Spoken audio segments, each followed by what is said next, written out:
কষ্ট হচ্ছে রান্না করতে? হ্যাঁ অবশ্যই কষ্ট হচ্ছে, গ্যাসটা তো খারাপ, এই গ্যাস তো জ্বালিয়ে রান্না করলে তো আমি পুড়ে যাবো। আরে গ্যাস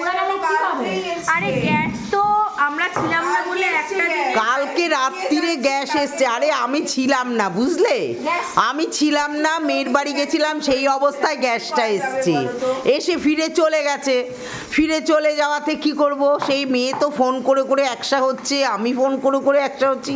ও কিন্তু আমাদের গ্যাস দেয়, কিন্তু দেখো তোমার এই কষ্টটা সত্যি হচ্ছে, আমার খুব কষ্ট হচ্ছে। তুমি ইন্ডাকশানে কাজ করছো, তোমার মা হসপিটালে, সত্যি কথা খুব কষ্ট হচ্ছে। কালকে গ্যাস দিয়ে গেছে, কিন্তু গ্যাস জ্বালাবার সাথে সাথে সমানে গ্যাস বেরিয়ে যাচ্ছে। বলো তো কি অবস্থা, এই গ্যাস যদি জ্বালানো হতো কি অবস্থা হতো। আমরা আজকে দুদিন ঘরে বাচ্চা রয়েছে, তার জল মানে ফোটানো থেকে বাচ্চার থেকে আমাদের থেকেও বাচ্চারটা তো এমার্জেন্সি না, তুমি বলো। সবারই ব্যাপার। তোমার রান্না করা তুমি কালকে ফেলে দিয়ে চলে গেলে, রান্না করতে পারলে না। মেয়ে সেই শক্ত শক্ত রুটি ওই খেলে তো শরীর খারাপ করছে।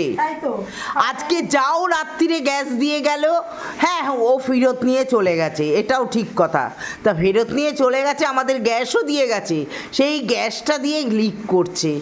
তার তো এখন যদি এই গ্যাসটা আমি জ্বালাতাম। কালকে বিকাল থেকে ফোন করা হয়েছে, তারপরে আজকে সকাল থেকে কতবার ফোন করা হচ্ছে। হ্যাঁ এটা কমপ্লেন করা দরকার যে হ্যাঁ এটা তো মানুষের কোনো বিপদ ঘটে যেতে পারে, এগুলো তো ওদের দায়িত্ব যে না এই বাড়িতে হয়েছে, আগে গিয়ে তাদেরটা ঠিক করে দিই। বলো কোন সকাল 8টা থেকে কালকে যদি এই মেয়ে যদি কালকে গ্যাস লাগিয়ে যদি মানে কোনো রকম গ্যাস চালাতো, যদি কিছু আমার বাড়ি বাস্ট হয়ে যেত বা বাস্টে মেয়ের কোনো সমস্যা হতো, তাহলে আমার কি অবস্থা হতো আজকে বলো তো। ভাগ্যি যে গন্ধতে আমাদের সঙ্গে সঙ্গে বন্ধ করে দেয়া হয়েছে। আর দেখো লাইট কিরম করছে, আর এই যে এইটা চালাতে এই চাপ পড়ছে।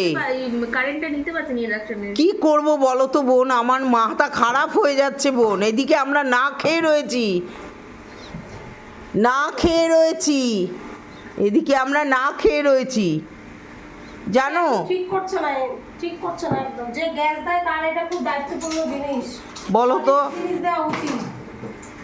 কি অবস্থা বলো তো। এই এখন আমার এমন মাথা খারাপ হয়ে যাচ্ছে, না আমরা না খেয়ে আছি ঠিক আছে, আমার বাচ্চাটা কি খাবে, দুটো বাচ্চা আছে বাড়িতে। এখানে শুনলো সেখানে তো সবার আগে এখানে আসবে না, যে দায়িত্বটা কার? এই গ্যাস দিয়েছে যে তার তো দায়িত্ব। বলো কত ডাকবো আর কত বলবো। এখন আমি যদি গ্যাস চালাই, আমার তো বাড়িতে বিপদ, আমার বাড়িতে খাওয়া হচ্ছে না, এদিকে টাকাও চলে গেল, আমার গ্যাসও জ্বালাতে পারছি না।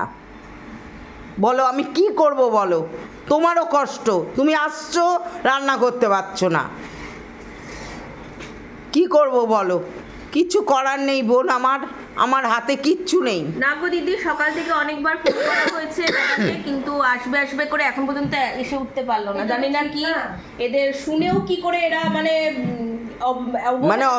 একটা বাড়ির একটা সর্বনাশের মানে বিপদের যেখানে একটা ঝুঁকি, সেখানে তো আমার মনে হয় আগে গ্যাস দেওয়ার থেকে এটা আগে করা উচিত। এদিকে কালকে অনলাইনে মানে টাকা দিয়ে দেয়া মানে পারবে না বলে অনলাইনে বলছে গ্যাস নিয়ে চলে যাব। চিন্তা করো, মানুষের কাছে তো ক্যাশ টাকা নাও থাকতে পারে, তারা তো অনলাইনের ব্যবস্থা রয়েছে। তার বিশ্বাসও তোমাদের নেই, এতগুলো বছর ধরে গ্যাস নেওয়া হচ্ছে, তোমার বিশ্বাসটা নেই যে টাকাটা ঠিক দিয়ে দেবে। এই আবার কি বলছে গ্যাস নিয়ে চলে চলো, এই আবার কি? আমরা কি বিনা পয়সায় গ্যাস নিচ্ছি নাকি? আশ্চর্য ব্যাপার, এরা নাকি সরকারি কাজ করছে, এতে কমপ্লেন করা উচিত গিয়ে অফিসে। সকালবেলা থেকে 3বার ফোন করা হয়ে গেছে, 3বার আসছি করে আসার নামগন্ধ নেই। কি করব বলো, আর কি করা যায় বলো। এবার কি করব বলো। এইবারে ওর নামে ইয়ে করতে হবে, কমপ্লেন জানাতে হবে অফিসে, তাছাড়া উপায় নেই। ঠিক আছে, আর কি করব, ওই তুমি কোনো রকম যা পারো তাই করে দাও, আর কি করব।